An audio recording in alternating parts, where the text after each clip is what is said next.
এখন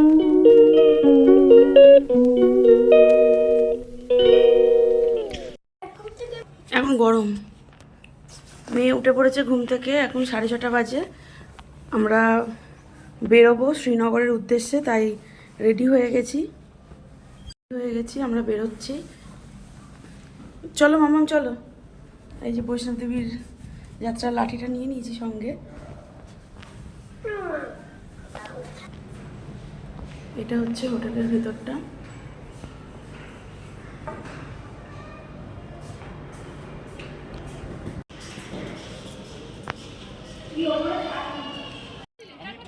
কালকে বলা হয়েছিল, ওটা রাত্রিবেলা যখন খেতে বসা হয়েছিল তখন বলা হয়েছিল।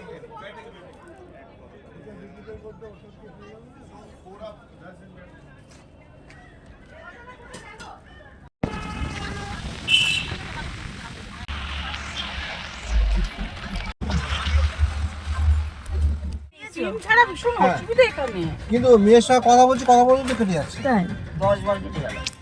হ্যাঁ ফোনে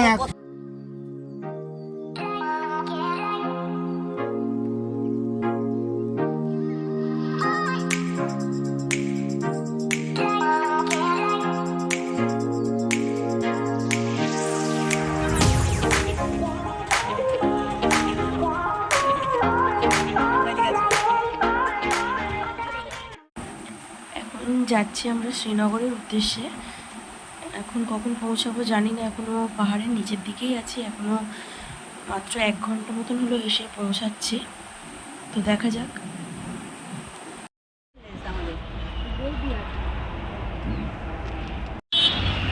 আমরা এখন দাঁড়িয়েছি চা খাওয়ার জন্য। এখানে জাস্ট 1 ঘন্টা হলো ছেড়েছে গাড়িটা, তো সবাই নেমেছি, যার বাথরুমে যাওয়ার গেছে যারা।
তো আজকে আমি দেখাচ্ছি কাটরা থেকে শ্রীনগর যাওয়ার পুরো জার্নিটা। তো আমরা কোনখান দিয়ে গেছি, কিভাবে গেছি দেখতে থাকুন। তো এখানে একটা টোল ট্যাক্স পড়ছে, টোল ট্যাক্সের পরেই শুরু হবে টানেল। মানে আমাদের বাঙালির গর্ব ডক্টর শ্যামাপ্রসাদ মুখার্জি টানেল নামে পরিচিত এটা। তো এটা সবথেকে দীর্ঘ একটা টানেল। আমি কেটে কেটে ভিডিওটা করেছি, কারণ অত বড় ভিডিও করা তো সম্ভব না, অনেকক্ষণ সময় লেগেছে টানেলটা পাস করতে।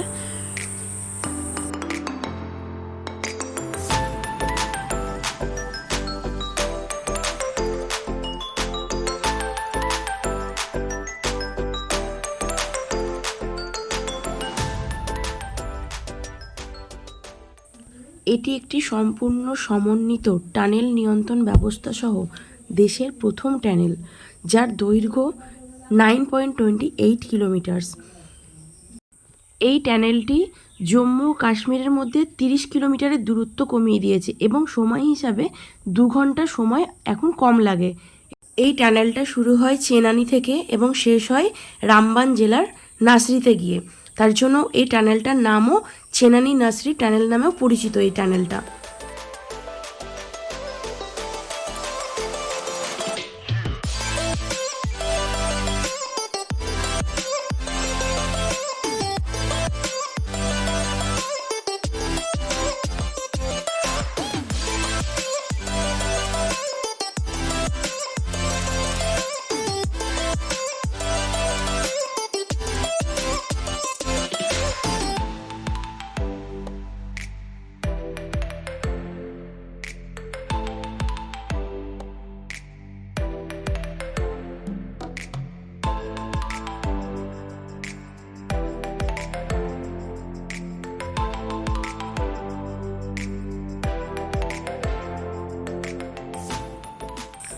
তো আমরা টানেলের বাইরে বেরিয়ে আসছি।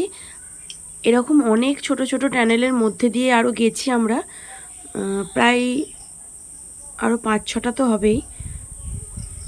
তো এক একটা জায়গায় এত ধুলো, রাস্তার কাজ হচ্ছে সমানে, কারণ কিছুদিন আগেই ধস নেমেছিল, সেই কারণে রাস্তার কাজ তো কন্টিনিউ চলতেই থাকে ওখানে।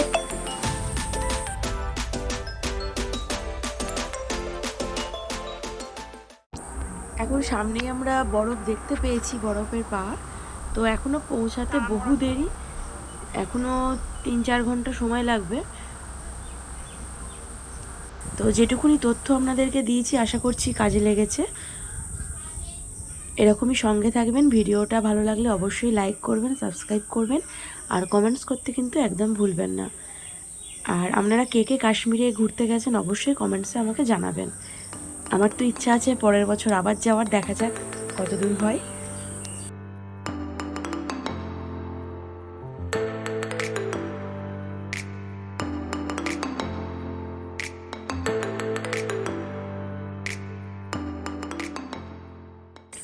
এখান থেকে শ্রীনগর এখনও 135 কিলোমিটার, সোনমার্গ 212 কিলোমিটার, আর গুলমার্গ হচ্ছে 195 কিলোমিটার। আবার একটা টানেলের মধ্যে প্রবেশ করেছি, দেখতেই পাচ্ছেন। এগুলো বেশি বড় নয়, এগুলো সব ছোট ছোট টানেল।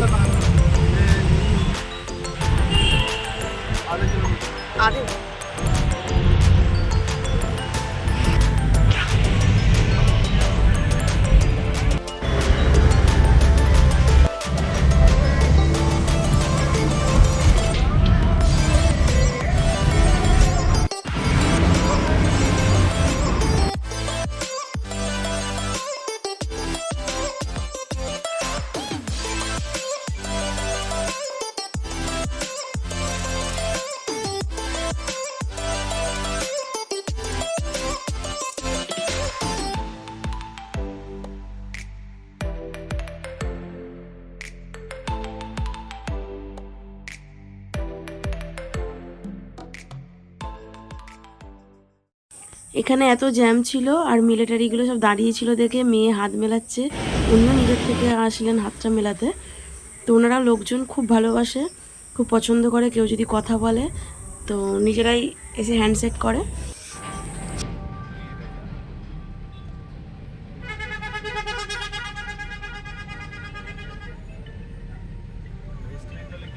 দেখুন টানেলের ওপরে যে রেল লাইনটা আছে ওটা হচ্ছে শ্রীনগর টু বানিহালের যে রেল লাইনটা ছিল সেইটা। তো এখন আমরা টানেল পাস করে চলে এসেছি, আর ভিডিও করিনি, তো একই টানেল কি বারবার দেখাবো, তার জন্য এখন হচ্ছে লাঞ্চ করব আমরা। তো একটা জায়গায় দাঁড়িয়েছি, যেখানে বসে আছি লাঞ্চ করতে, তার বাইরের পরিবেশটা অপূর্ব সুন্দর একটা পরিবেশ। মানে ভিডিওতে হয়তো অতটা ভালো লাগছিল না, কিন্তু সামনে থেকে নিজে চোখে দেখেছি তো, অপূর্ব একটা সুন্দর পরিবেশ।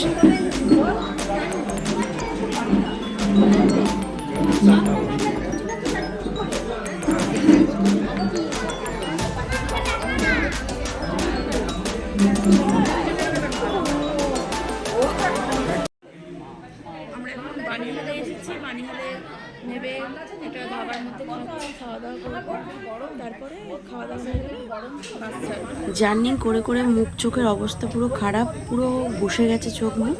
তো দেখুন এই হচ্ছে পরিবেশটা ছিল। মেয়ে আর সোনু বলে আমাদের সাথেই ছিল, ও খেলা করছে এখন। আমরা এখনও বানিহালে দাঁড়িয়ে আছি। এখন খাওয়া দাওয়া হয়ে গেছে, এবার বাস ছাড়বে।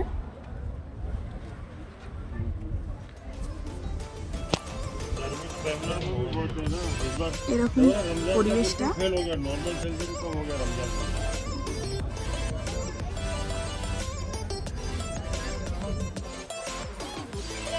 এইটা আমাদের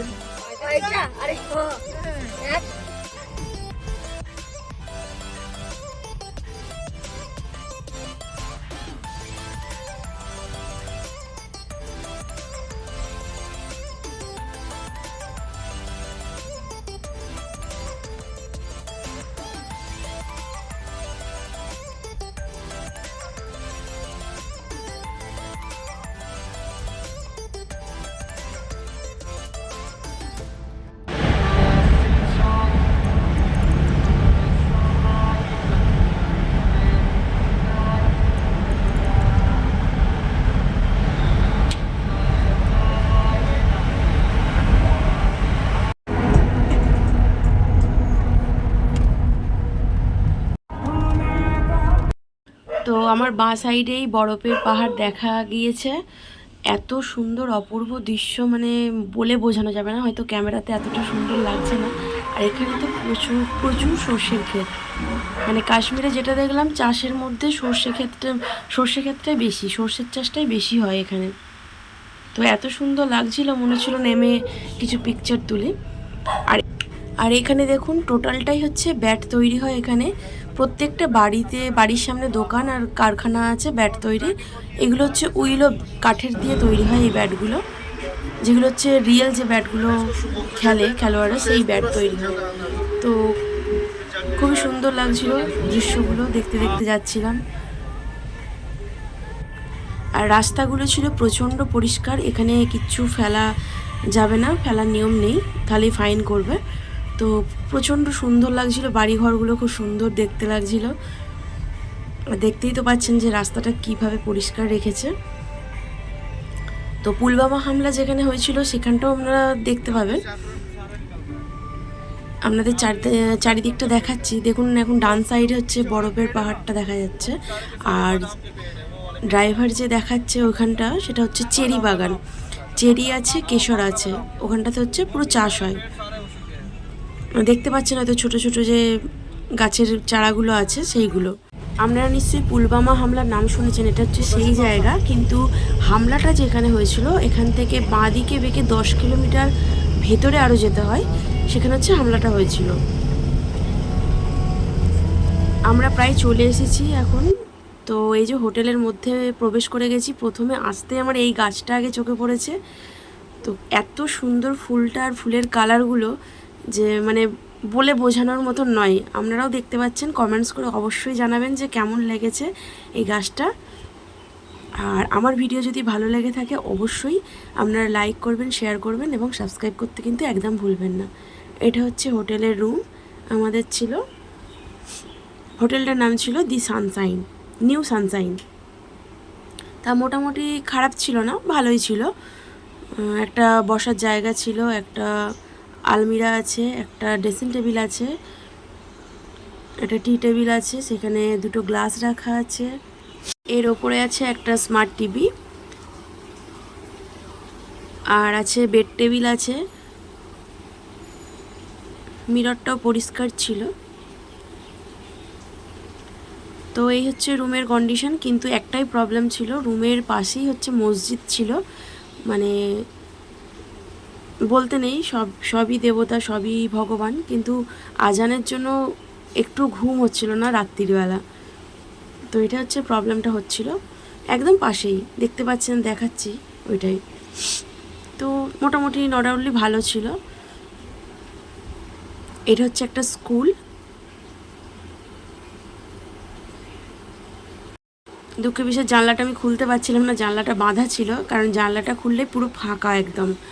তো পড়ে যাওয়ার যেহেতু ভয় থাকে বাচ্চাদের, সেই জন্য ওনারাই বেঁধে রেখে দিয়েছেন জানলাটা। তো আপনাদের এখান থেকেই দেখাচ্ছি।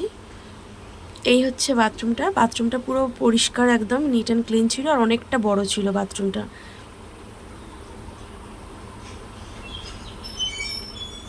তো একদমই পরিষ্কার, দেখতেই পাচ্ছেন। একটা জুতো রাখা আছে, একটা বালতি মগ রাখা আছে,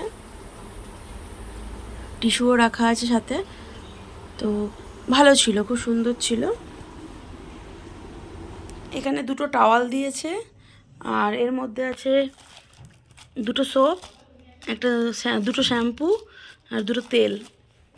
ব্ল্যাঙ্কেট দেওয়া আছে, চাদর দেওয়া আছে, দুটো করে বালিশ দেওয়া আছে, আর দুটো কুশন দেওয়া আছে।